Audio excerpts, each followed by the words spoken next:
following is a presentation of Main Street Media, your source for news, sports, and information on Main Street in Middle Tennessee.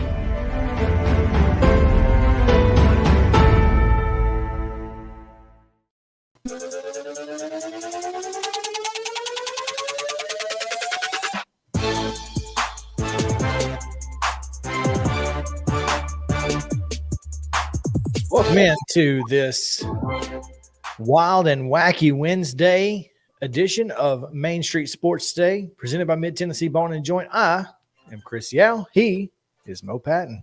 What's up? Hope you guys are having a fantastic hump day. What day is it? Hump day. That's exactly right. It's hump day. Love, love, love, love, love that. Man, what a fantastic day it has been for a lot of folks, including several in the mid-state as it comes to girls soccer state tournament action. We're going to get you our results here in just a few moments. We'll also get to that schedule here as well. So tons to get to on this great show. We've got a fantastic show lined up for you. We've got a ton to talk about. When I tell you a ton, I mean a ton to talk about. And typically Wednesday is like content purgatory. But positives here is that we're going to talk to Wes Rucker.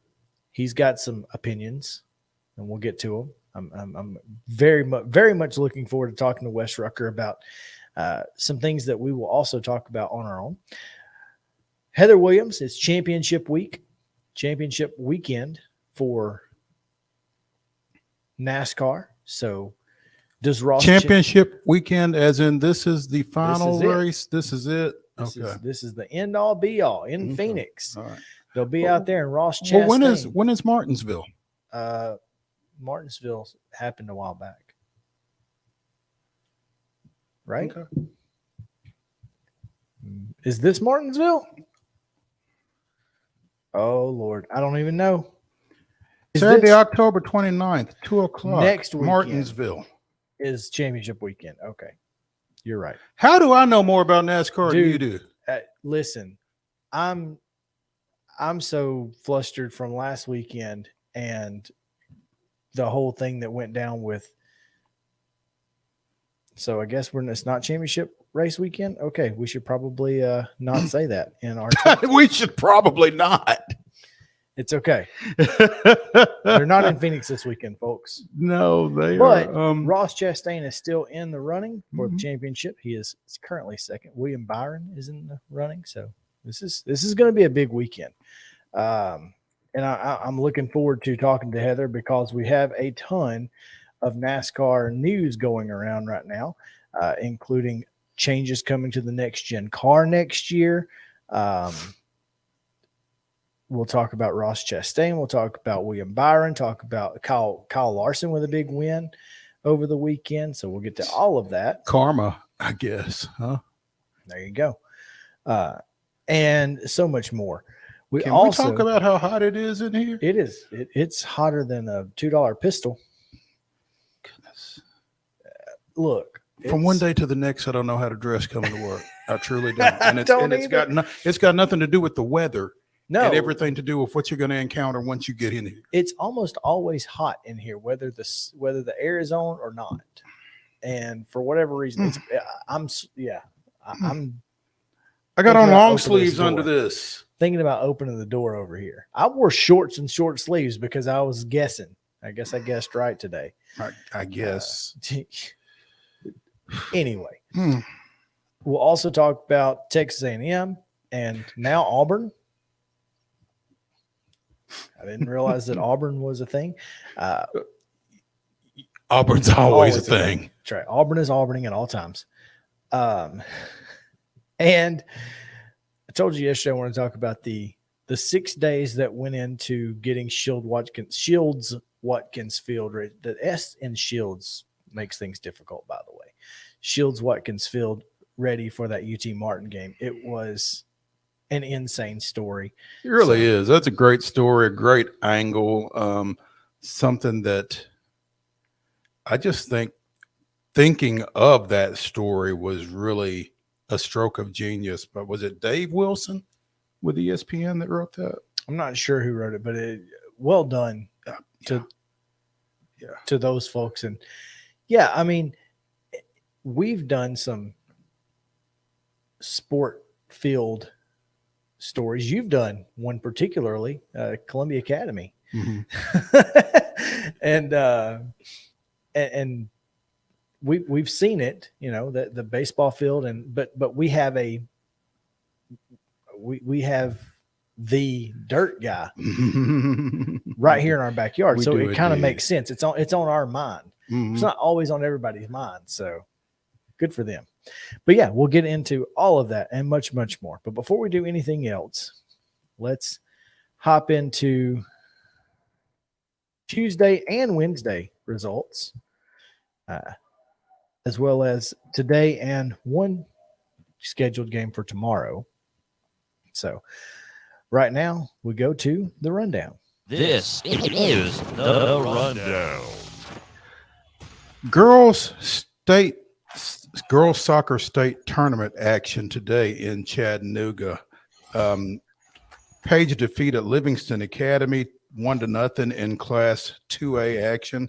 Siegel down Gallatin 2-1 in Class 3A action. And in the Class Single A state quarterfinals, the Culleoka Lady Warriors making their state tournament debut, and they will be in action tomorrow after a 3-2 overtime win against Crosstown out of Memphis. In NBA action last night, it was the Wizards downing the Pistons 120-99. The Pelicans with a 113-111 win over Dallas. The Thunder defeated the Clippers 108-94. The Suns with a 134-105 win over the Warriors. And in NHL action, it was Vegas downing San Jose 4-2. Today's schedule, currently in the second half, Merrill Hyde leading Alcoa 1-0, and in the 75th minute, probably now 76. Is it 70? So I've got 74-48 up here. So Station Camp takes on Franklin County at 5:30, and Murfreesboro Central will take on Seymour at 5:30 as well. Tomorrow, before we go on the air, Battleground Academy will take on Boyd Buchanan at 12:30 on Thursday. Tonight, on the Boob Tube, NBA action. Nets at Bucks. It's a 6:30 tip on ESPN doubleheader. Number 2 game in that set is the Lakers at the Nuggets. That's a 9 p.m. tip on ESPN. TNT doubleheader NHL action. This is interesting. NBA doubleheader on ESPN and NHL on TNT. You go figure. The Rangers at the Islanders.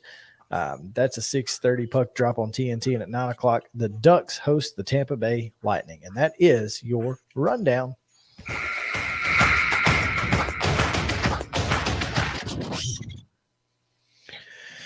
Top story today, Mo. Sad news out of Nashville. Yeah. Longtime Nashville media personality, I guess, would be the best way to describe him as you assess the length of his career. Joe Biddle passed away this morning at the age of 78. Had been dealing with Alzheimer's for quite some time. And he came to town as a writer / columnist with the Nashville Banner after having previously been in his hometown of Johnson City and then spending some time in Florida as well, and just became a hallmark mainstay household name throughout or a bumper sticker name. I Beat Biddle was a very popular college football pick'em contest back when you had to mail your picks in, and somebody actually had to open the envelopes and go through them and all that. It wasn't that long ago, 3 years ago, that I was opening mail, counting picks too. So I get it. I've been there. But I mean, Bid covered virtually everything for the Banner until they closed, and then worked at the Tennessean for quite some time. I think he later did some work with Channel 2 and with the Williamson Herald as well. And so You share a Hall of Fame. We do. He's in a few more than I am. But we do share one. One of the best known sports journalists in this area over the past 30, 40 years, probably. So, an ETSU grad. Well, And Johnson City native. Right. So, And so just interesting how many connections we have to Joe Biddle. We'll have Heather Williams coming up who covers ETSU. He spent a lot of years with George Plaster on the George Plaster show, or actually on Sports Night. also covered some NASCAR. Some NASCAR. Yeah. I mean, the connections abound with Joe Biddle. And I hate that I didn't know him. I was, when I read his bio, I thought that I found a lot of really interesting tidbits in there and thought that was really cool. But hate that I didn't get to experience things like that. But an absolute icon in Nashville media, absolutely, sports media particularly, and our condolences to his family. And man, those type people who really are household names in sports media, there aren't many of them left. Because if they are, they've moved on to national stuff. You know, you've got guys like Feinbaum, who, you know, is a household name, but not just in Birmingham like he used to be, or, right, you know, those type people who just kind of stayed true to their local areas just don't really exist anymore. And the social media has a lot to do with that. The fact that we all have the internet right at our fingertips. But when you see those type guys going away, it kind of hits you a little bit. Yeah. And I think that Joe's passing has and will definitely hit the Nashville and Middle Tennessee area particularly hard. I've had a few people reach out to me here today, just, Joe died. I'm like, yeah. You know, I mean, it's a pretty far-reaching impact that he had. So we are going to take a break here, and when we come back, Heather Williams will talk NASCAR with us right here on Main Street Sports Today, presented by Mid-Tennessee Bone and Joint. So stick around. We'll be back after this.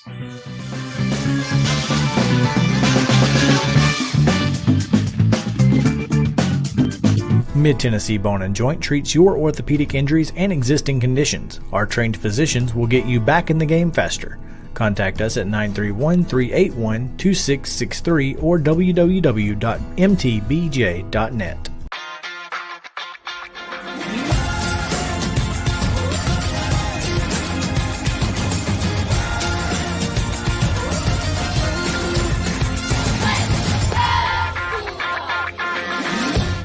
Hey folks, while we take a quick break from the show, I want to tell you about our friends over at Custom Stone Handlers in downtown Columbia. Ed Rich and his team at Custom Stone Handlers believe in leadership. And outside of the military, our greatest leader building platform is sports. Custom Stone Handlers proudly encourages young people to get in the game. You can contact them today at 931-490-4990 or visit CustomStonehandlers.com. Jones & Lang Sporting Goods here in Columbia has been outfitting teams, officials, and anybody else from T-ball to college for 50-plus years. Be sure and check them out at 931-388-8060 or online at jonesandlang.com. Jones & Lang Sporting Goods, the look of a winner. Zion Christian Academy, ZionEagles.org or 931-388-5731. You can schedule your appointment. Go tour their campus. It is beautiful over there, and you're definitely going to want to see it. Again, it's ZionEagles.org. Give them a call, 931-388-5731, and schedule your tour today. Are you an enthusiastic sports fan? Want to have fun and get in on the action? Heck yes, that'd be awesome. Have great attention to detail? Want to stay active? Definitely. Want to give back to the student athletes in your community? Obviously, yes. Then you'd make an excellent high school sports official. We need more officials in Tennessee. Because with no high school officials, there are no high school sports. Sign up today at highschoolofficials.com. Mid-Tennessee Bone and Joint has been the official sports medicine provider for Maury County Schools for more than 40 years. We specialize in orthopedic injuries, and our Ortho Quick walk-in service lets you bypass the ER. Visit us online at www.mtbj.net.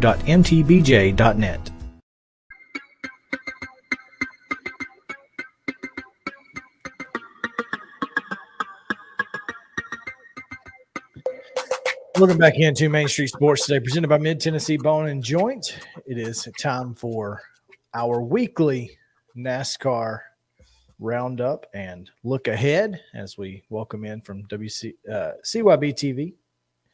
Heather, what's up? Hey guys, how are you? Different I background today. apologize for the not great cell service and echoey. I'm at the Southern Conference Basketball Media Days in Asheville. Yeah. So, yes. No apologies necessary. It looks like you're in a gym. Is that a gym? Where are you? I'm actually in the hallway. I tried to go into the gym so you'd have a nice background, but the cell service was terrible. So I'm just in. Well, we will tell you that cell service is paramount. So yes, thank. Well, see, I've already lost you. Take a step. All right. Do you have me now? For making. I think it's on our end. They're about to come through, I think. Okay. In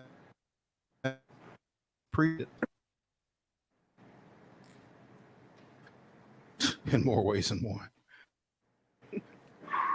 Hey guys. Hey, y'all got us there? Mo? Hey.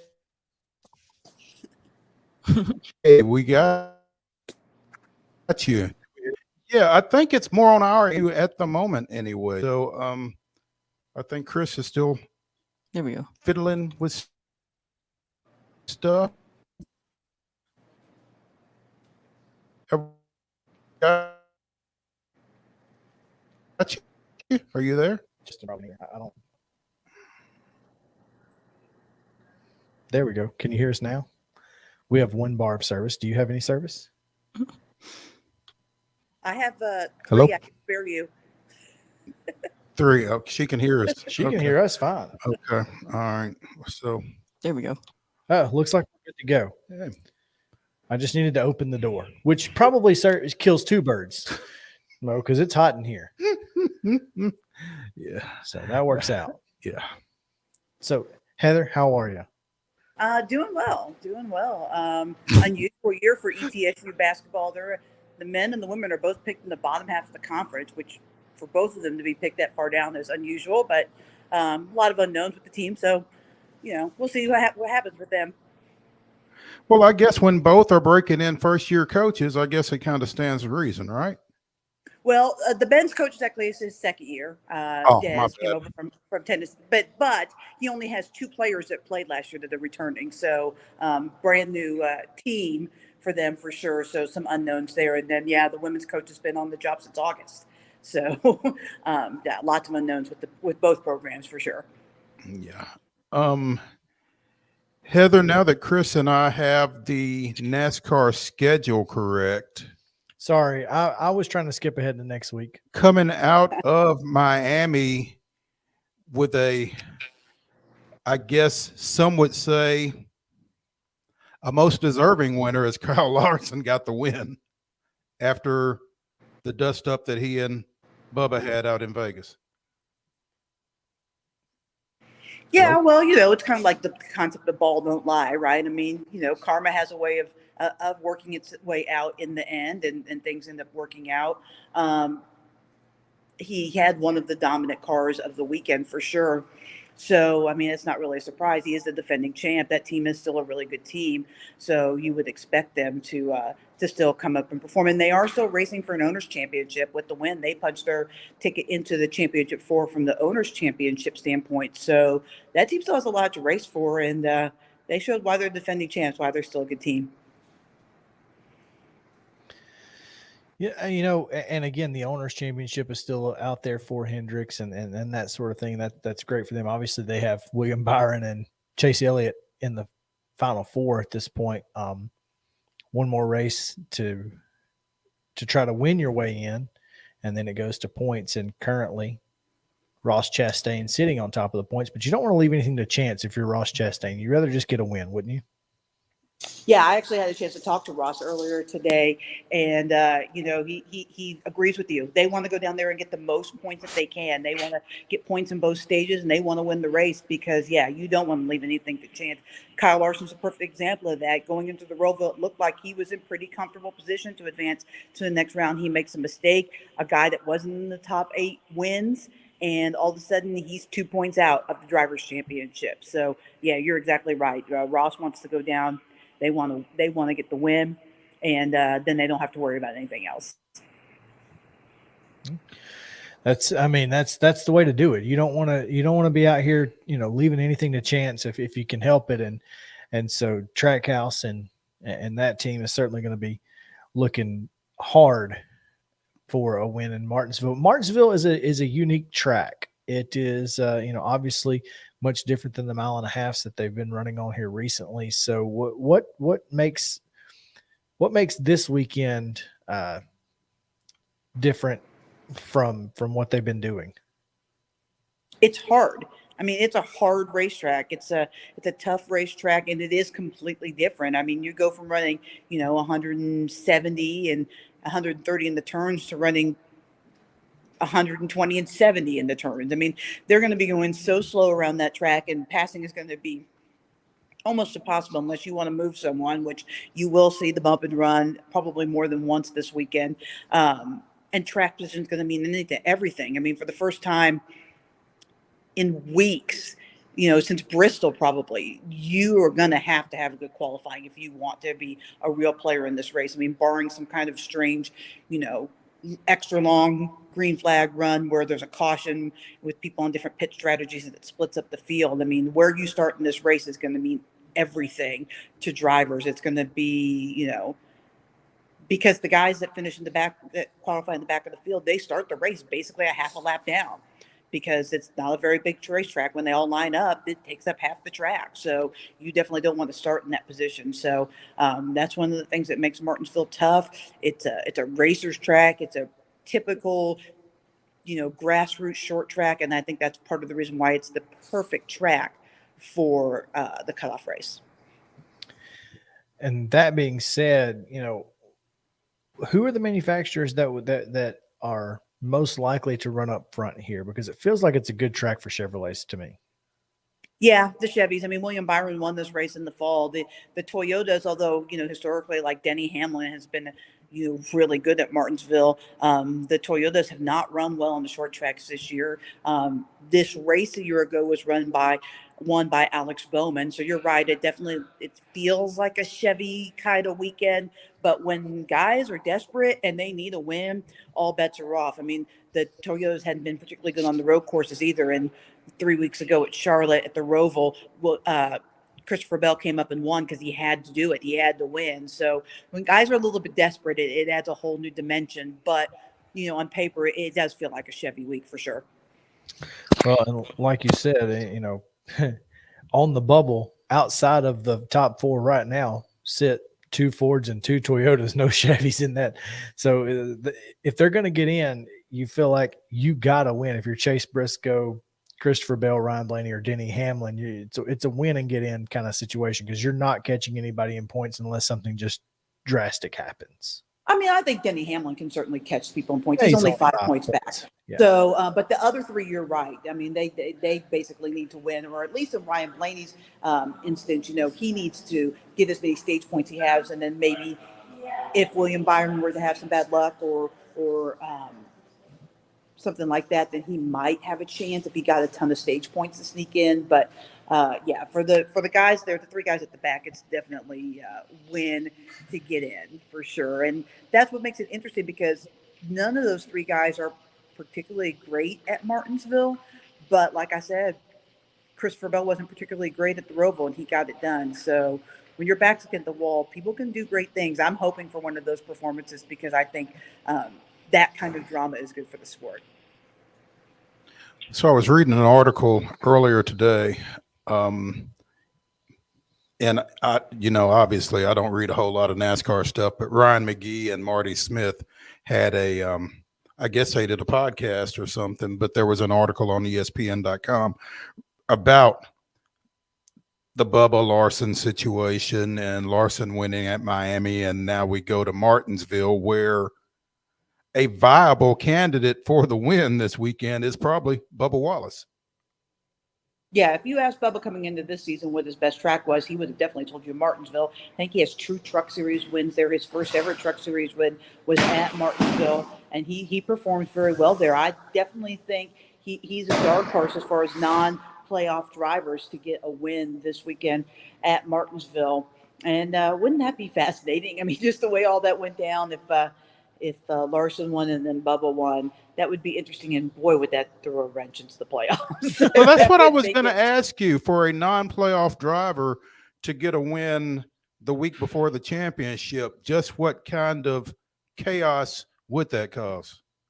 Well, it happened last year because Alex Bowman was already eliminated from the playoffs when he won. And it did cause a little bit of chaos because he bumped a playoff driver, a championship 4 driver, and Denny Hamlin out of the way. And then Denny Hamlin ended up nosing up to Bowman during his burnout last year because he was not pleased. So yeah, it does cause a little bit of chaos, a little bit of tension. But I mean, that's what makes the sport unique. Guys that aren't in the playoffs can definitely still win and definitely still play a role in what happens in the championship. Do you feel like that's, I know it's unique to NASCAR. Do you feel like that's a good thing? I mean, it certainly seems like it can cause havoc if a guy who's not in the playoffs maybe accidentally gets into somebody who is in the playoffs and it's not their fault. It just feels like, that's what happened with Bubba and Christopher, right? Right. I mean, Christopher was minding his business. It's the part of the sport, though, and then unfortunately, it's kind of necessary because we can't be running these races with 8 drivers right now. That would not be entertaining to anyone, or 4 next week. So, it just kind of is what it is. It makes you unique, and it's, it's just as likely to happen during the regular season. The guys racing to try to get into the playoffs and they get spun by somebody and taken out and have their chances of making the playoffs to begin with erased. So, I mean, it's just a part of the sport as much as – go ahead. I think we run 4 cars at the Coliseum for the championship. Even that I don't think would be that entertaining. Did you watch the Coliseum, all those cars? Well, that's great. What I'm saying. If we only had 4 cars at the Coliseum, it would probably be – that'd be the only way that 4 cars could be entertaining. That close together. It's on a half mile, along like a quarter-mile track or where something. You can see them all, yeah. maybe line them all up at Bowman Gray or something. Yeah, that's the only way it would be entertaining at all. But yeah, I get it. It is interesting. Yeah, I mean, it's just a part of the sport, and for race fans, as balls and strikes being called by an official in baseball. I mean, they're not always fair, they're not always right, but those are the rules, and we play by them.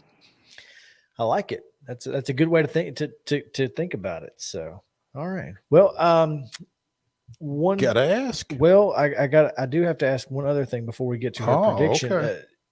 It does appear that NASCAR is getting set to make some changes. We knew that they were coming to the car next year, but Brad Morgan discussed some of the testings and things that they're doing, and it seems like NASCAR's taking this incredibly seriously and the changes to the next gen car for next year. Well, they have no choice. I mean, for me, the thing that's disappointing is that they didn't listen to the drivers before somebody got hurt and listen to them. They were saying that these hits were harder and causing more stress on their bodies and hits in other cars. But, I mean, at least it looks like the 2 drivers are going to make recoveries at some point. And so that's the good news, that nobody is like permanently scarred as far as we know. From this, and I'm glad that NASCAR did listen. I didn't want to see any more drivers get hurt. 2 was plenty. And so it's a good thing. I love the next gen car just from a conceptual standpoint. I think it's really disappointing that COVID kind of stunted the development of that car because all the time they were supposed to be working on testing and developing in that car, we were all sitting in quarantine in our houses. So, that hurt the development of the car. I'm glad that they're willing to evolve, even if they have to eventually end up with a completely different car than what they had envisioned with the next gen car. Driver safety is so important. We have to get that right. Absolutely. All right. So now we have to ask. It's time to pick with Heather. Who you got? I don't know if I've picked him every week this round, but I got Denny Hamlin because I feel like he's a championship 4 driver. He doesn't have to win to get into the championship, but he definitely needs a good run. And this is probably either this or Richmond. He would tell you are his best tracks. One of his home tracks, because he is from the state of Virginia.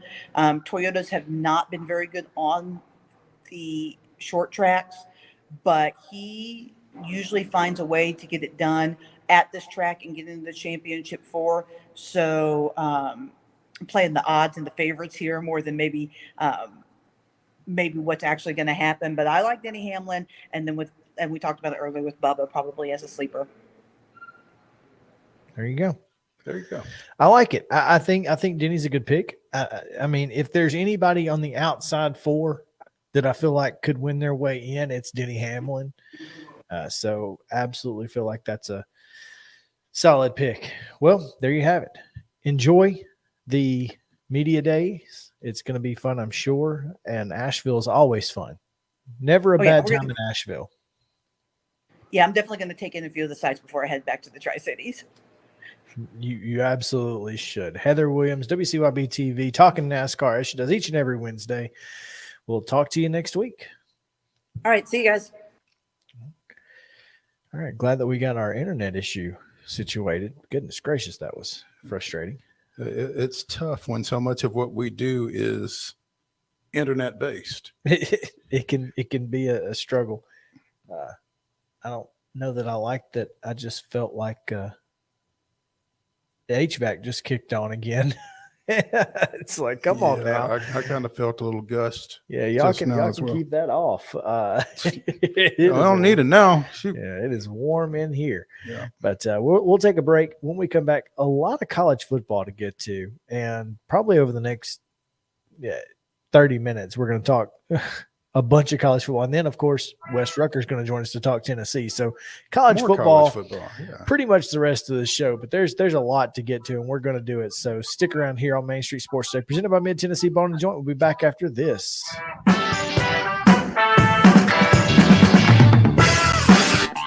This is Chris Yao with Main Street Sports Today. Every show, Mo Patton and I welcome friends from all across the sports landscape, from high school coaches and reporters to national, college, and pro sports personalities. You never know who might stop by for a chat.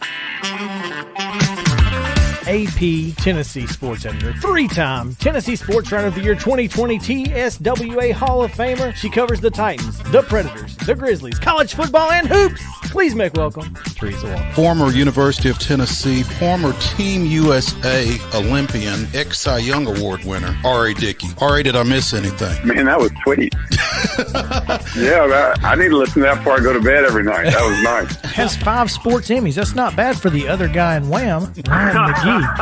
The other guy in Wham married the best looking girl, Bananarama. So the other guy in Wham had a pretty good life. From preps to pros, we're taking on the sports topics you care about. Tune in across Main Street Media social platforms at 2 p.m. or on demand on your podcast distribution platform of choice.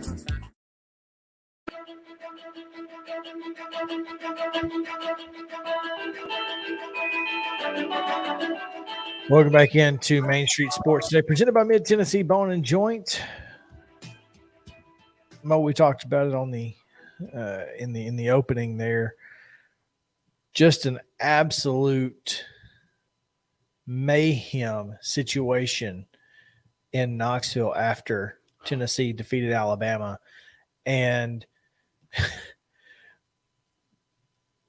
when I was reading this story on ESPN.com about what it took to get the field at Neyland Stadium, Shields-Watkins Field, ready for another football game in less than a week, you read about shoes.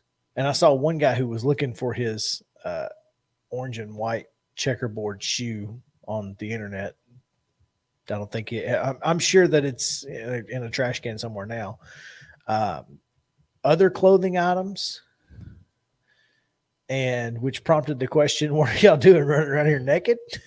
NEKKID naked. NEKKID. Yeah. Yeah. And of course, tons of cigar casings just littered the playing Sunglasses. surface. Apparently. Sunglasses Yeah. everywhere. Yeah. I don't remember exactly how I came across this article. I don't know if it was tweeted out or what it was, but I saw the article a couple of days ago on ESPN.com, how the Tennessee grounds crew got Neyland Stadium's field, which jumped out at me immediately because it's not Neyland Stadium's field, it's Shields Watkins Field. But ready after an historic upset of Alabama, and got to reading it, and this guy Dave Wilson with ESPN got a hold of Darren Siebold, who is the director of sports surface management for the VOLS, and it kind of grabbed me because when I covered UT back in the mid-90s for a couple of years, I got to know the guy who Siebold replaced, Bobby Campbell, who was in charge of all the fields and all the maintenance up at UT, who passed away a few years ago. Really, really super dude, man. And those guys typically go unnoticed unless something is really, really badly screwed up. So I thought it was really cool that they sought this guy out and kind of made a positive story. Yeah, and made him the subject of telling this story. Because, I mean, again, you see all the pictures from the aftermath of that game, and Siebold estimates that there were about 50,000 folks on the field. That's about right. Math would tell you that's about right. Okay. And there, I mean, there were 100,000 people in the stands, and at least half of them were on the field, let's say. I mean, just you go look at the pictures and you go, okay, I could see that. Was it 30? Maybe, but 50 sounds better. Some guy, and I'm looking, Dr. John Sorochan, Sorochan, distinguished professor of turfgrass science in the Department of Plant Sciences at Tennessee. Turf grass sciences. Yes. Well, yeah. Nobody, I didn't know that guy at career day. Yeah, right. Where was that guy? Well, side note, real good friend of mine, son went to Mississippi State to study turf management, and now he's working at one of the top golf courses over in North Carolina. I mean, that is a program at Mississippi State. But this Sorochan, if I'm pronouncing that right, is a go-to consultant for the NFL Players Association for inspecting field safety at neutral site games, like in London. Oh, wow. Okay. So this guy. So he knows. Yeah. So all these people over the years who have been griping and complaining about the playing surface at Tennessee, how it injures players, this, that, and the other, are sadly mistaken. Sadly. But this guy came up with the 50,000 number. He said it was shoulder to shoulder. The average person is about 1.5 square feet. I don't know how many square feet the field is, but he said, so there were probably 50,000 people on the field. So that's what creates the mess.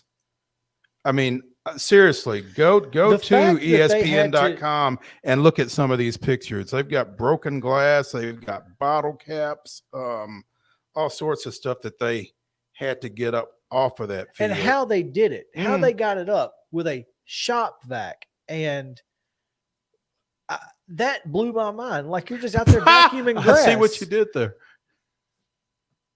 Okay, that wasn't supposed to, you know, the best ones are unintended. But you're vacuuming grass. Yep. First of all, that tells you how great that surface was, that you can vacuum grass. Yep. It's funny. The Siebold's counterpart at Oklahoma saw the woman that cut out the chunk of grass, and he said, if that happens to me, I'll need bail money. Oh yeah. Apparently they've got have pictures of people. I mean, this is a chargeable offense, I would think. One would think. I mean, you can't just rip up grass from a sports playing surface. I mean, can you imagine somebody jumping on Truist Field and cutting out part of the outfield? No, that would be insane. Now, maybe, grab a handful of dirt or something. Yeah. Sure. That's Grass? But grass, that's a big deal. And so how they fixed that, if you're wondering how they fixed the end zone, which was a little nuts, there's actually a company that sells basically, Grass. replacement sod that just rolls out. And this thing weighs like what? A ton, a little more than a ton. And you just roll the sod out there. It fits in perfectly. And that's impressive. But well done to the Tennessee grounds crew. I just thought it was really cool that they were vacuuming grass, all the things that they found out there, sunglasses and. Well, he talks about the importance of getting the surface cleaned because they were especially concerned with glass. So they came back and sucked up all the glass whatever they would find, they would flag and come back to it and vacuum all around that area because clearly that's your nightmare right there as a kid playing and getting cut. Tackled and cut by glass. So, hopefully folks will think about that the next time they storm the field. But as they pointed out, it shouldn't have to happen again at Neyland for a pretty good while. Who's left? They've beaten Florida, they've beaten Georgia, they've beaten Alabama. There's nobody else out there that at home would really be worthy of. No. So, shouldn't be an issue. Yeah, I guess if Texas A&M was to, actually live up to the hype, and they visited Neyland one day, I don't know, but I don't think you're going to be rushing the field unless they're number one and you're not good. So, of course, right now I don't think there's any way Texas A&M is going to be number one for a while. Not anytime soon. Right now they have a jumbo problem, and I don't know how you fix it. We talked about it yesterday, but I wanted to mention, and I wanted to get your thoughts on this because, well, we talked about it a long time ago when this happened. There we go. Those aren't numbers that anybody in College Station wants to see. Incredibly comparable. Sumlin's agent wasn't as good as Jimbo's agent, clearly. Kevin Sumlin gets fired. They hired Jimbo Fisher, who understandably won a national championship. I get that. I get the thought process. He'd won a national championship. He'd been under Saban. He'd, all of these things. But I never thought Kevin Sumlin was bad. And clearly you look at these numbers and he really wasn't. We've said it 100 times in the last 3 weeks. I really would have liked to have seen Kevin Sumlin at UT back when they were. I think he was in one of the many searches, maybe after Kiffin. Yeah. I think he was instead of Kiffin. Was he in with Kiffin at that point? I don't remember. Jeremy Pruitt after Dooley. He had already been at A&M by then. But after he got fired, there were folks clamoring for him. No, I'm talking about before he got fired at A&M. Coming out of Houston, I would have liked to have seen him there. But nonetheless, he's an option. The fact that he doesn't have a job now is criminal. I know he's got a job. Well, he's with the Houston Gamblers of the USFL. Yeah, but what he did at Arizona the first year was really impressive. He didn't have but it's Arizona for one. There's that. You're not talking about a big time college football program, but you can't defend this. It's not a great look. The only way that you cannot fire Jimbo Fisher is because, well, you owe him too much money. Period. And that's it. So they've got a problem. They're going to have to ride this out, or they're going to have to come up with a big chunk of money. And I don't know how you do either one. It's a lose-lose situation for Texas A&M right now. Yeah. You either lose $86 million or you lose everything. Credibility, upward mobility. I mean, you lose a lot. And I mean, the reason that you negotiate that type of a buyout in is so that if they want to get rid of you, they got to pay me, boy, as Flavor Flav would say. Yeah. Or as Nolan Richardson said. Give me my money. They can have my job tomorrow. Just pay me. Or as Coach O said. What door and what time? That's it. Yeah. So, I mean, it's not a good situation for Texas A&M, and it seems to be getting worse and worse you go. I don't know which situation is worse at this point. Is Texas A&M worse than Auburn? Because Auburn can at least fire their coach. Well, Texas A&M is worse than Auburn for the standpoint that, as friend of show, New Bias Wilburn has said on numerous occasions, Auburn's going Auburn. It's expected. You're right. This isn't expected at A&M. Yeah. You're right. Now, there may be a connection here. Kevin Sumlin to Auburn? That'd be interesting, wouldn't it? It'd be interesting. It'd never happen. I don't think Sumlin's trying to take that job. I don't think Auburn's trying to offer it. No, but they I mean, if you look at these numbers, you go, okay, well, he's just as good as anybody else. I mean, I bet Kevin Sumlin's numbers on the left are comparable to Hugh Freeze's at Ole Miss. Bet. Oh, I don't. And everybody's clamoring for Hugh Freeze, right? I don't disagree with you. I'm just saying. It'd be anyway. Auburn's got to fire Brian Harsin if the Sports Illustrated, the recent Sports Illustrated article is accurate, claiming sources saying that Brian Harsin is telling kids that if they want to redshirt, that they either have to go into the portal or quit the team. No red shirts. Is he stupid? Or ignorant? And there's a difference, but is he? I don't even know how to ask the question. Brian Harsin is clearly an idiot. Is he trying to get fired?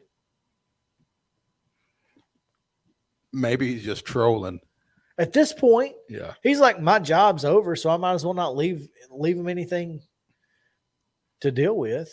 Oh, by the way, Hugh Freeze at Ole Miss from 2012 to 2016, which he did not complete the 2016 season.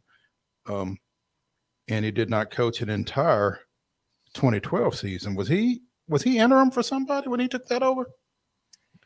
Anyway. Maybe he was the bowl game coach. No, it says he was 0-6. No. Okay, so this isn't accurate. Never mind. I'm reading this off of Wikipedia, so that's my first mistake. Yeah. Well, yeah. He didn't have any forfeits involved at Ole Miss, did he? Yeah. Oh, yeah. Ole Miss had to vacate 33 wins from 2010 to 2016 because of some recruiting and academic violations under both Freeze and Houston Nutt. So, yeah. Okay. All right. So, at Ole Miss, according on the field, I guess they were 15, 24, 34, 39 wins. Looks awfully familiar. 18 and 12 is 30. 39 and 30. What are these numbers here? 39 and 16. 30. There's no way.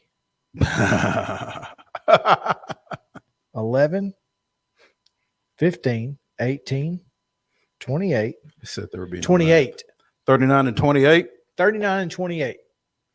He lost 12 more games than Kevin Sumlin. Well, I don't know how. It sounds like maybe he was there for another season longer than Sumlin was, but he was But there regardless. for 5 years. Same number of wins. I told you they were equal. Yeah. So there you go. I just thought that was interesting. It's very. Brian Harson's trying to get fired because they're going to give him his money. But if I feel like you could probably you could probably fight that buyout if he's intentionally sabotaging the program. And you feel like telling kids they got to quit if they want a red shirt is pretty well sabotage. You're holding red shirting over somebody's head. Yeah. Auburn, and we said it, Auburn's going to Auburn at some point. When that is there's no telling, but it's inevitable. It's inevitable. There's no way around it. That Auburn is going to do, and it's not just the boosters. I mean, it's everything. They don't have an AD right now, much less try to find a football coach. Who's going to fire him? He doesn't even have a boss. Does a yellow sticker mean anything to you? I mean, if it ain't got that yellow tag, this is all just wild to me. But it's completely on brand. 100% on brand. You know what's not on brand? Y'all are going to have to give me some for this segue. You know what's not on brand is this orange. Very nice. That is a darker orange than Tennessee orange. That is not Tennessee orange. Is it not? I don't think so. I guarantee you that there's somebody in the Tennessee athletic department who has the responsibility of making sure that is whatever Pantone or whatever that they use for everything else. That orange is too orange. I wonder if it just looks too orange because of the black. I mean, I just feel like I don't feel like attention to detail is an issue at the University of Tennessee. Now, I could be wrong. I want to show you, and I can't. I need to be able to share my screen, and it's not exactly easy to do. But let me just show you this, and you tell me. Oh, I could tell.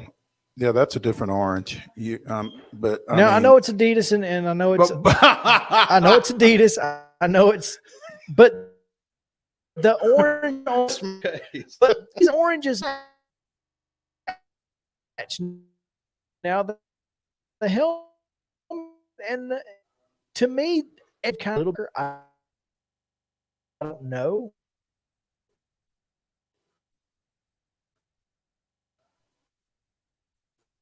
I think and it may have time. Yeah. That's my question. Yeah. And that's a good upon seeing that picture, that's a fair question. That is a good looking uniform. Some folks are going to lose their mind. People but that's are a good going looking uniform. Nuts right now. But the fact that you can look at this and you can read it. You can read the numbers. That's always good. Yeah, that never hurts. This is a beautiful uniform.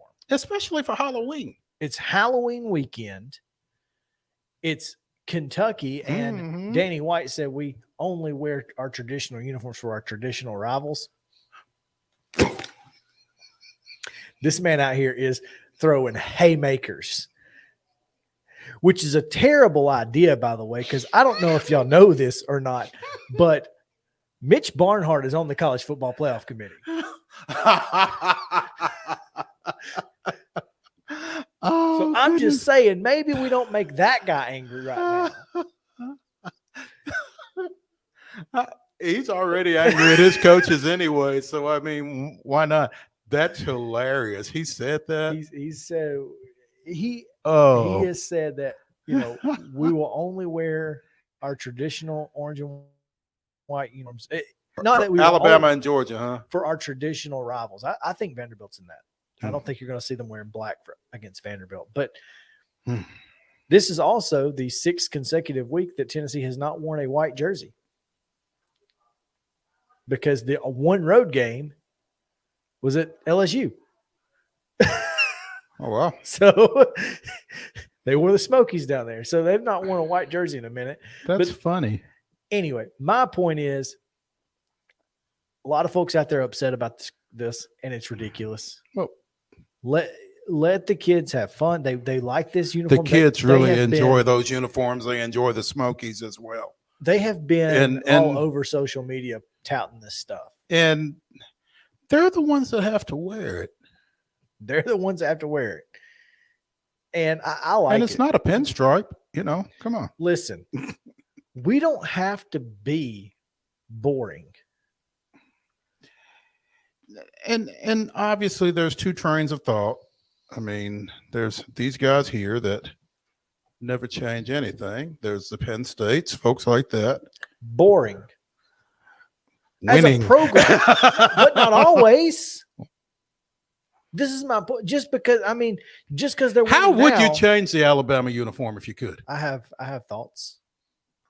I mean, I can show you better than I can tell you, but I have thoughts. One is I'd bring the white helmet back for their road uniforms. Now Ray Perkins pretty well killed that.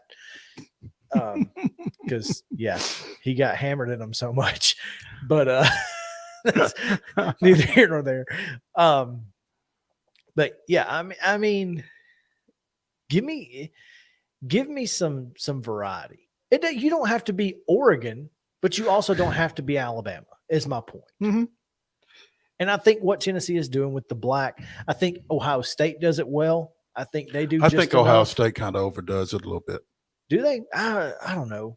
I think they do it to a lesser degree than Oregon. Mm-hmm. Tennessee does it well. They only bring it out, occasionally, that sort of thing. So that's me.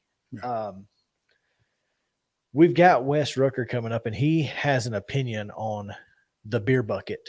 He does have an opinion on the beer bucket. I'd like to get his opinion on the unis, though. Well, I want to get his opinion on the uniforms, but I also want to get your opinion on the beer bucket, who Josh Heupel has said has no idea where it is.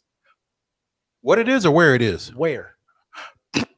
Apparently it's a valid question. Misplaced. That's not good. If it's just like sitting at the pilot headquarters. It's probably back in one of those catacombs at Neyland somewhere. I mean, it's literal catacombs. Yeah. Yes. Yeah. Have you ever been up under those stands? Nope. Don't want to go either. Nope. There's a body farm. I don't want to deal with. Nope. No, thank you. I don't want to be anywhere near it. You sound like that dude in that Geico commercial. Nope. You want to talk about some nopes? We'll talk about some nopes later in Wild and Wacky, but this is a nope. Anyway, I don't know where the beer bucket is. Josh Heupel doesn't know where the beer bucket is. Maybe Wes Rucker knows where the beer barrel is. Well, I can tell you, if anybody knows where it is, it'd be Wes. So it might be at Wes's house. Let's take a quick break here. Yeah. When we come back, Wes Rucker will tell us all about his thoughts on black uniforms, beer barrels, and much more right after this. Main Street is back.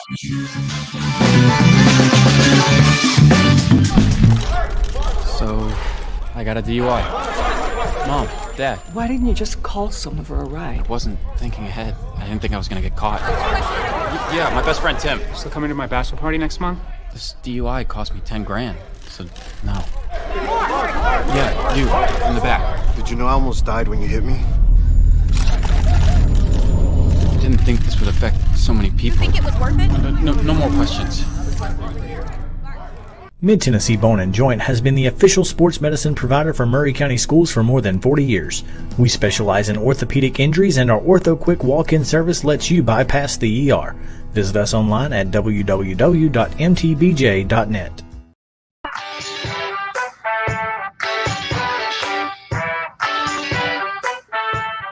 Oh, yeah. Welcome back in. Main Street Sports Show presented by Mid-Tennessee Bone and Joint. Chris Young, Mo Patton coming to you live on this Wednesday edition as it is Wild and Wacky Wednesday. We give you the weirdest and wildest news from across the world and Florida in just a minute. But right now, we go to 24/7 Sports Wes Rucker, who joins us now. And Wes, I don't see a beer barrel behind you, but maybe you can help them find it. Yeah, in that picture y'all had there during the transition there, we had Heather in one corner, me in the other. I looked like someone who had either just gotten up or just like gotten out of Knox County Detention Center. Do you know down there in the corner? So you know who you look like? I'm going to tell you, the aliens guy. Yeah, a little bit. The meme where he's like aliens. Yeah, I look like a guy who might know where the beer barrel is. There's a couple of leads on it. One of which I believe a certain longtime Tennessee athletics trainer type person might know where it is, hint, hint. Or the other one is that it is somewhere like hidden in the complex. But I think I know where it is, but I'm not positive because it did emerge a couple years ago. I believe former Tennessee assistant Brian Niedermeyer had it brought out from seclusion to sit on his desk one day for a picture. But it's there. And it needs to come back officially. I think it's been enough time. They sell beer at most stadiums now in college. It's time to bring the thing back. It's long overdue. But from what I understand, Tennessee for a few years has sort of made some requests or inroads into trying to bring it back. And I think the resistance is coming from Kentucky's administration. But that's either Tennessee like pinning the blame on Kentucky or the truth. I don't know which one it is, but I do know Tennessee would be very interested in bringing it back. Wes, has anyone asked Roger Frazier where the beer barrel is? He would be one of the two people who I may or may not have alluded to earlier. Who may, I believe, if you were to speak with either Roger Frazier or Max Perrott, I think you might get an idea of where it is. I believe the triumvirate there with those two and with Hawk. I think if you talk to the three of them, you might probably know where every single skeleton with Tennessee football in history is buried. Probably. Oh, goodness gracious, you're so right. Absolutely. There's a lot of knowledge there. Yeah. As long as we are getting Wes's opinion on things, the blackout unis, Wes, I know that there's a faction of the UT fan base that is not with it. Thoughts? I don't have any problem with them. I'll be honest with you. I think they're nice. I think, in a perfect world, if I'm being honest, I'm not really Tim Gunn over here, but I think that, maybe a matte black helmet would just complete the look and make it look better than the shiny black helmet. But nonetheless, I think it's a really nice look. And I've said for years, the kids are the ones who play.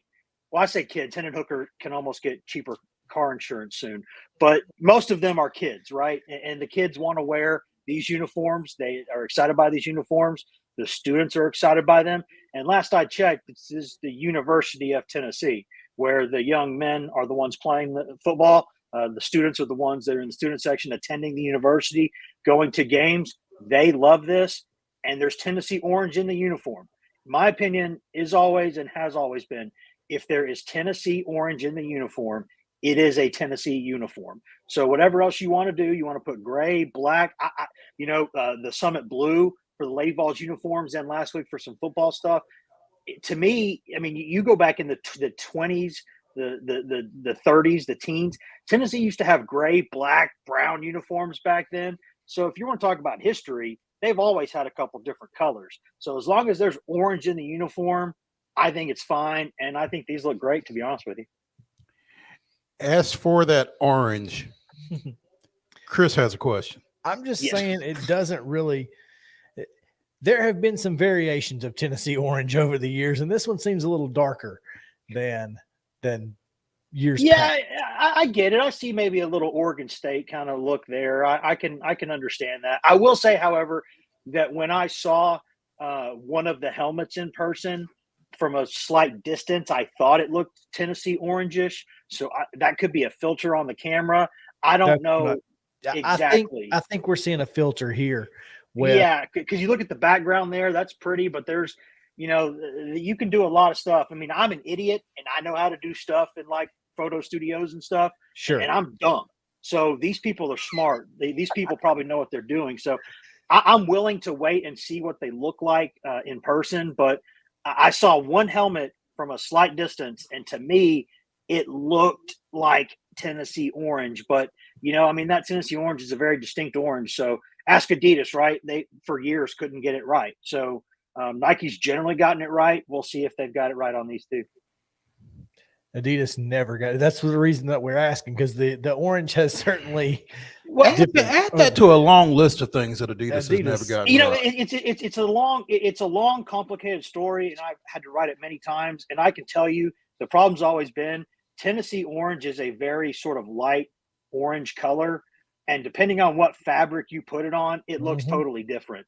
So you have to almost put like a different kind of orange on different fabrics in order to get like a Tennessee orange consistent look. So it's not an easy thing to do. However, with the millions and millions and billions of dollars they have there at those companies, I would imagine they could do it better, but there are reasons. Understandable. This weekend is a huge weekend for the University of Tennessee. This game to me is the most important game remaining on the schedule. And I know that sounds crazy, but I think if you win this game, Wes, you are 90% guaranteed a spot in the college football playoff, so long as Mitch Barnhart doesn't, torpedo that.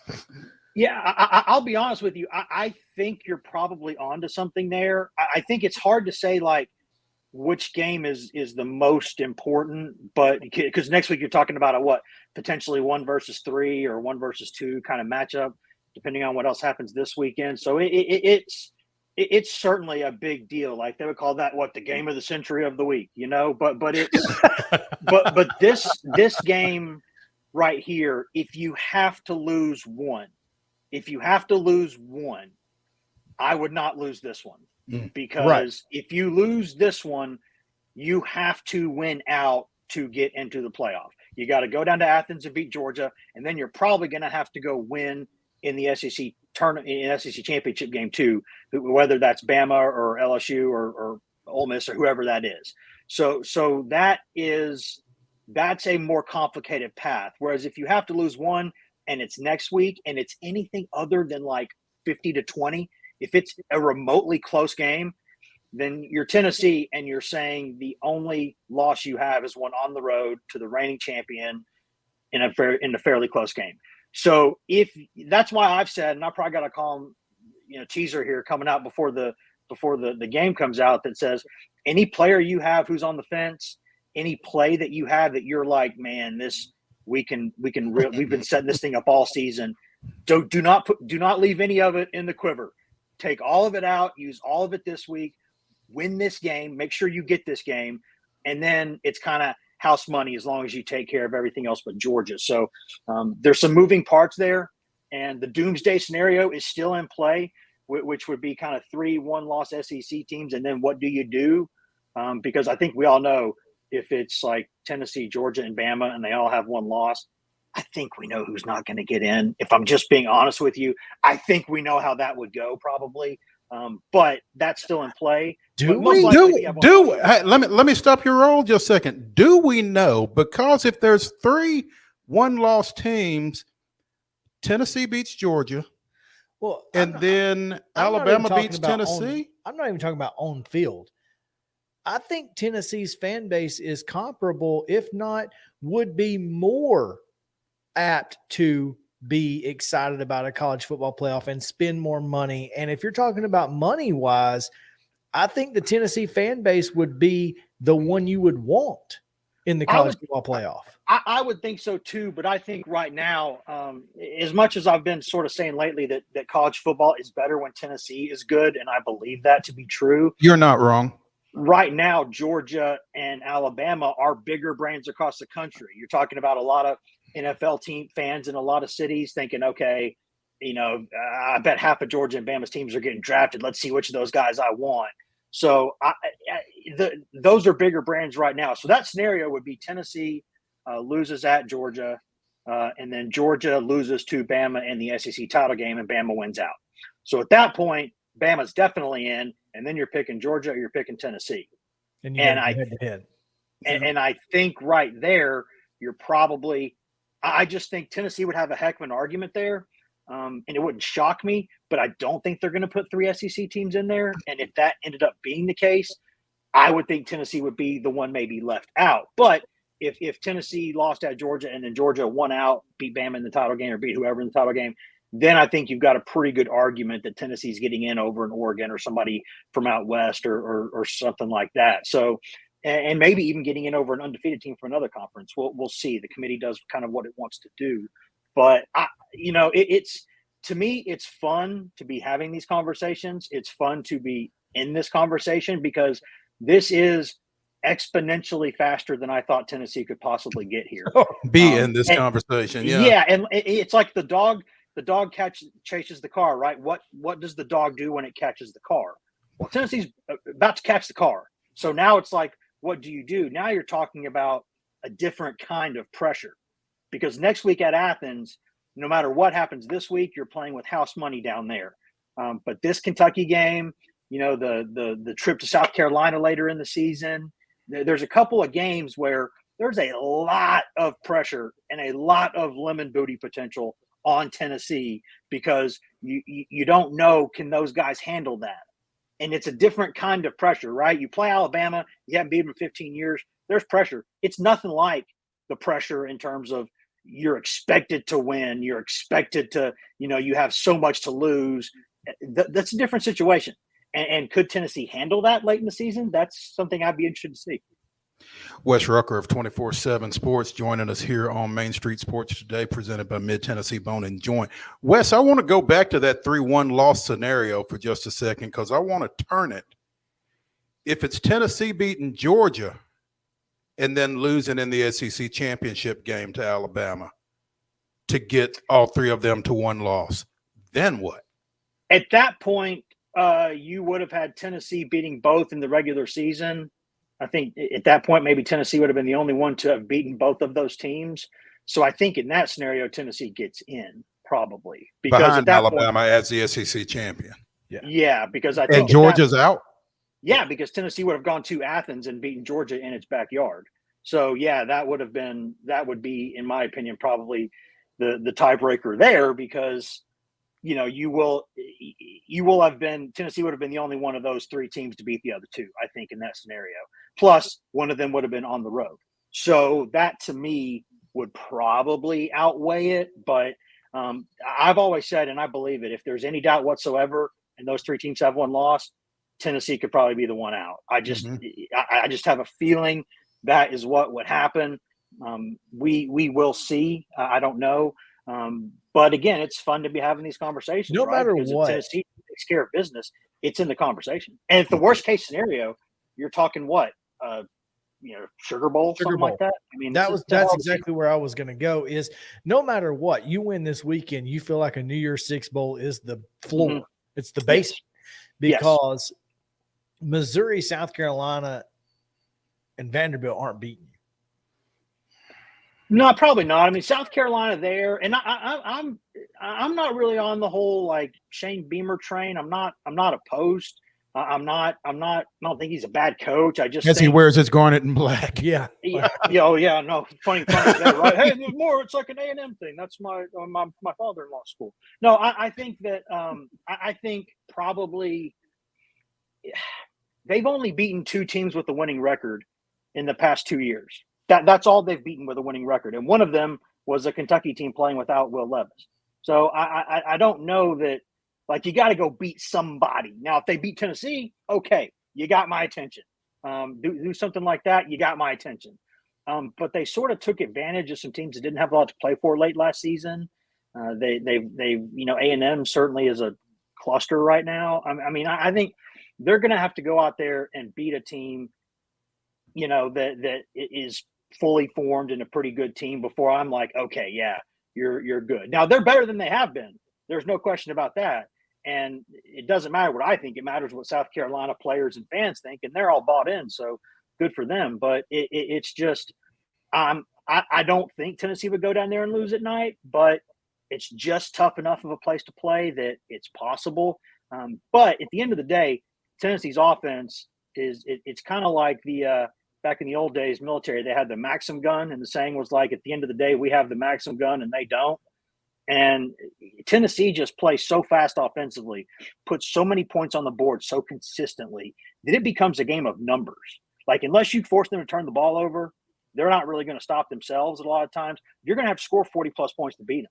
And it becomes a matter of, can those teams go out there and score 40-plus points? And with Kentucky this week, don't know if they can do that. South Carolina, even in Columbia, don't know if they can do that, because you're going to have to score 40 points to beat them.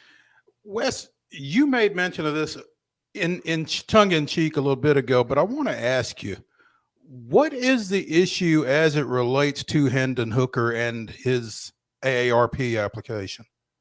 Yeah, it's probably got to be close. I mean, you know, every time I look in the mirror, I especially I hate all these HD cameras. I can see all these grays. I think like 13 or 14 of them pop up every day. But, you know, there is something to be said for a young man like Hendon Hooker, who probably, to people around him when he was in high school, he was this same way. He's just kind of an old soul, right? His dad was a tremendous quarterback at North Carolina A&T. His mom is an educator and is a really disciplined woman. They're just a really disciplined, kind of grounded in their faith, everyday people. Like, and they go about their business. They don't get up and down too much. They stay on brand. They're just kind of a family that's really focused, and he's a focused young man. And so I think when you go into these situations where, you know, a team could start to get nervous, a team could start to sweat, I don't think Hooker's going to do that. Now, that doesn't mean the people around him won't do it, but I think he has kind of a calming effect on the people around him. You know, it's just, and in a weird way, Joe Milton's kind of the same way.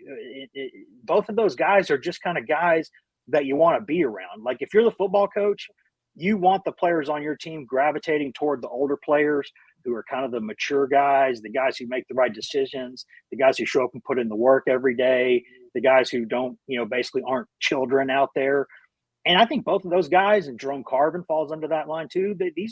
That's the kind of guys that they've got there. And oddly enough, I would have said the same about Jalen McCullough, and I still might, depending on how that thing works out. But he's just got that kind of, he's that guy, man. He's that guy. He's the guy you want your kids around. He's the guy you want your players around. And when your best player is your hardest worker, you know, with him and Tillman, guys like that, it helps you. So then why do you not want that guy in your NFL locker room before you want any of these other children? You beat me. You got me on that one. I don't know. I mean, it doesn't make any sense to us. I've been saying that toward the end of last year when it started to look like, okay, do you see some of the throws this guy's making? Like, you know, and the knock is, there's a couple of knocks there. One is that Heupel's offense, as dynamic as it is not a ready-made plug-and-play to the NFL kind of offense. They go tempo. They don't make as many reads. It's just a very specific thing that they do, and they do it well, and it's hard to stop, especially at the college level. But that's the one knock, although I would say there's some former Heupel quarterbacks and receivers who have done well in the NFL, and that shouldn't matter. And the other thing is his age, but he's only about a year older than Will Levis, and everybody's talking about Will Levis like he's the next Josh Allen or something. So I mean, I don't, you know, I mean, Hooker's 24, Levis is 23. What? Tell me the difference there. It's 1 year, and so last I checked too, isn't Tom Brady like 54 years old out there playing quarterback? I mean, it's you know, what's Rodgers is 38, 39. I mean, and they're finally starting to show it a little bit. But the bottom line is they, you know, even if Hooker can only play till he's 35, 36 years old, that's a decade. That's still 10 years. That's a decade. And when I see Hooker, other than Brady, who's longer than that? I mean, not a lot of guys. I mean, Tyler Bray kicked around the NFL for years as a backup, and he's made a lot of money. Never thrown a pass, I think, in a real game. And he's been around the game that long. So I think when you look at Hooker, at the floor, he is an absolutely fantastic backup, a guy you want in your organization, a guy who you want in your community, a guy who you want to represent your organization. And that's the floor. The ceiling could be a lot higher than that. I mean, you go around Hooker. He's a smart kid, man. He knows what he's doing. He day trades during the day. I mean, this kid is smarter than I am. He is. That's not saying a lot, but I mean, it's he's a sharp kid, and so I think that he, he almost never sleeps because he's always got ideas. Like he wakes up in the middle of the night, writes stuff down. Like he's up every day at like 5:30 out there going in to work out. I mean, he's kind of a freak like that, and that's you talk about a football guy. There's your football guy right there. So, and then you look at the throws he's making. QB. Like some of the shots he's taken in the past week are just unbelievable, man. Sticking it into windows, on a rope, on a line. And he doesn't have Milton's cannon, but who does? He throws such a right. Thank God he doesn't. He throws such a pretty ball. Goodness gracious. Yeah, he does. He does. It's amazing. He does. And he also does smart things, like when his guys get so far behind the defense, for the most part, he puts it a little bit behind them. He makes sure he makes the smart decisions. I mean, you don't throw, what is it, like 50-plus touchdowns and 3 picks by being dumb and making bad decisions. He's making the right decisions. Wes, we have one more question before we let you go. Is Cedric Tillman going to play? I think maybe. I mean, I'll be honest. They guard their injury stuff over there like Fort Knox. I mean, right. It's and again, there's no rule saying that you have to, like the NFL where you have to disclose things, and a lot of them don't do it. It's competitive advantage, disadvantage for them, and they don't do it.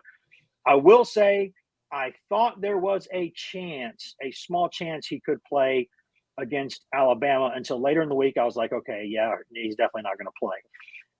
I've heard he's been doing a lot better at practice recently, and my opinion, if he's ready to go and it's close, I think you probably play him some in this game because I don't hold anything back. Now, if he can't go out there and compete at a high level, then you don't do it. But because Tennessee's receivers, if you watch those guys during a game, it's insane how much they run. I mean, and they have to get back to the line. If they run a certain depth, they got to tap out to get out so the next guy can come in and they can run the same play without, taking those couple extra seconds for them to get back to the line. I mean, you got to be in shape. You get rewarded to play in this offense at receiver, but you gotta earn it. You got to be in shape. And so if he's in shape and he's ready to go do that, yeah, I'd roll with him. But if not, nothing wrong with Ramel Keaton. He's having a really nice season. So I would probably think that he's got a chance to play, but I don't think Heupel's going to tell us that. I mean, he jokes. Look at every Heupel press conference. He knows that I know his answers for injury questions. We asked him just for fun, but we know exactly what he's going to say because it's the same thing every Monday, every Wednesday, every Thursday. It's the same boilerplate answer. And we just kind of play this charade where we ask and then he says the same thing. But I think he'll probably play, but I wouldn't put a dollar on it. There you go. Wes Rucker 24/7 Sports at Wes Rucker 24/7 here on Main Street Sports Day. Wes, thanks for taking time with us today. It's always a pleasure. Anytime, guys. You know that. All right. We're going to take a break here. When we come back, we have time for maybe 1 or 2 wild and wacky stories. But trust me, you're going to want to stick around for them. They're ridiculous. So we'll be back right here on Main Street Sports Today. Mid-Tennessee Bone & Joint treats your orthopedic injuries and existing conditions. Our trained physicians will get you back in the game faster. Contact us at 931-381-2663 or www.mtbj.net.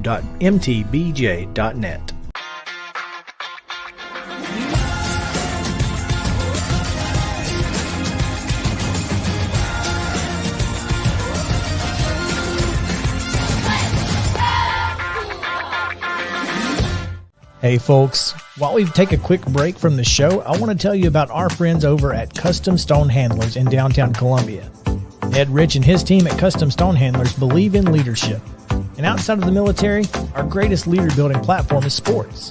Custom Stone Handlers proudly encourages young people to get in the game. You can contact them today at 931-490-4990 or visit CustomStonehandlers.com. Jones & Lang Sporting Goods here in Columbia has been outfitting teams, officials, and anybody else from T-ball to college for 50-plus years. Be sure and check them out at 931-388-8060 or online at jonesandlang.com. Jones & Lang Sporting Goods, the look of a winner. Zion Christian Academy, ZionEagles.org or 931-388-5731. You can schedule your appointment. Go tour their campus. It is beautiful over there, and you're definitely going to want to see it. Again, it's ZionEagles.org. Give them a call, 931-388-5731, and schedule your tour today. A game without a crowd is just a scrimmage. A performance without an audience is just a rehearsal. Without your presence, high school sports and the performing arts aren't possible. Ensure that these essential extracurricular activities continue to enrich the lives of students in Tennessee. Purchase a ticket to your local high school's game or performance. This message presented by the TSSAA. Mid-Tennessee Bone & Joint has been the official sports medicine provider for Maury County Schools for more than 40 years. We specialize in orthopedic injuries, and our Ortho Quick walk-in service lets you bypass the ER. Visit us online at www.mtbj.net.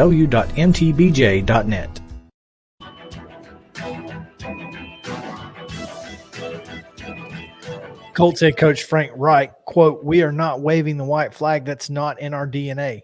It's not in my DNA. I would never do that in a million years," end quote. Caroline Fenton, local radio personality.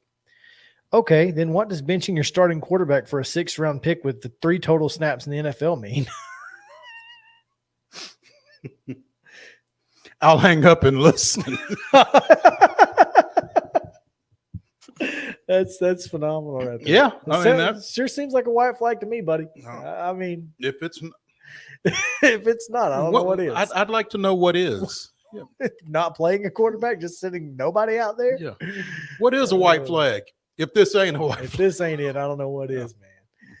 Oh, it's Wild and Wacky Wednesday here. We got time for a 1 or 2 stories, so let's get right into it. Springfield, Massachusetts. A Massachusetts woman who released a swarm of bees on sheriff deputies as they tried to serve an eviction notice is facing multiple assault and battery charges. What a picture. You gonna get me. You gonna come through these bees. Bees. Save yourself. The neighbors are outside. What's all the buzz? Have you seen Tommy Boy? Yes. So I was going through my Facebook memories the other day, and a memory popped up that my wife has never seen My Girl and didn't understand the correlation between when I said something about Macaulay Culkin and bees. And so that's what made me think of. I was like, but no, that's a good one too. Apparently she and other protesters maintained they were trying to prevent a wrongful eviction. The homeowners, Alton King, brought evidence of a bankruptcy stay to court the next day, at which point everything should have stopped, said Grace Ross of the Massachusetts Alliance Against Predatory Lending. Woods' lawyer did not immediately respond to the voicemail that the Associated Press left, but apparently Ms. Woods here showed up in an SUV towing a trailer carrying beehives and started shaking them, breaking the cover off one and causing hundreds of bees to swarm out and initially sting one deputy, according to the report. Woods, who put on a beekeeper suit to protect herself, was eventually handcuffed, but not before several more Sheriff's Department employees were stung, including 3 who are allergic to bees. So the mission was successful for her, kind of. I think they still got evicted, whoever it was. Right. It's crazy. That's wild and wacky. That's a story right there. This next young man that we see here on your screen on the next slide. Well, you ever find yourself with a coworker that's just difficult to deal with? If not, try working at Dollar General, like Jerome Ellis here. I've worked at Dollar General. I can understand his plight. Okay, go ahead, explain. Because well, I mean, you have people that are different. Oh yeah, I just wouldn't necessarily expect them to be a DG, but yeah, I've definitely worked with. Everyone has. Yeah. But if not, you should definitely work at Dollar General, apparently. Because Jerome Ellis here was arrested on charges of poisoning food and water,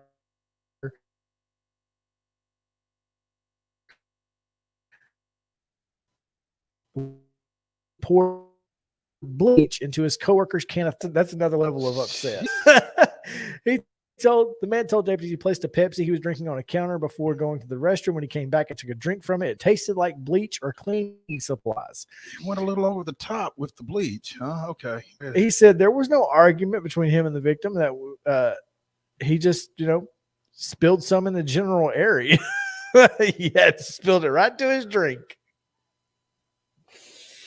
After he was confronted with video evidence against him, he told deputies that he put some cleaning solution around the brim of the drink to get back at his victim for being difficult to work with. Just the brim. It's just the brim, guys. Chill out.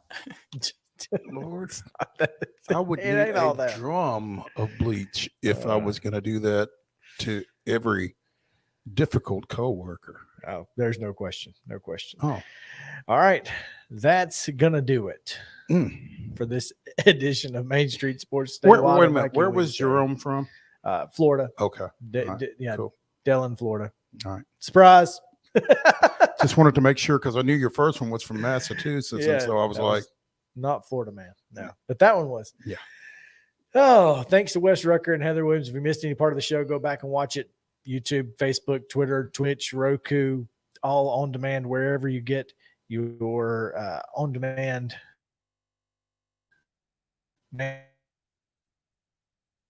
mainstream media shows on your Apple product, stick, any of those. Justin, just take us out. Okay. All right. Yeah, we're good. We're done.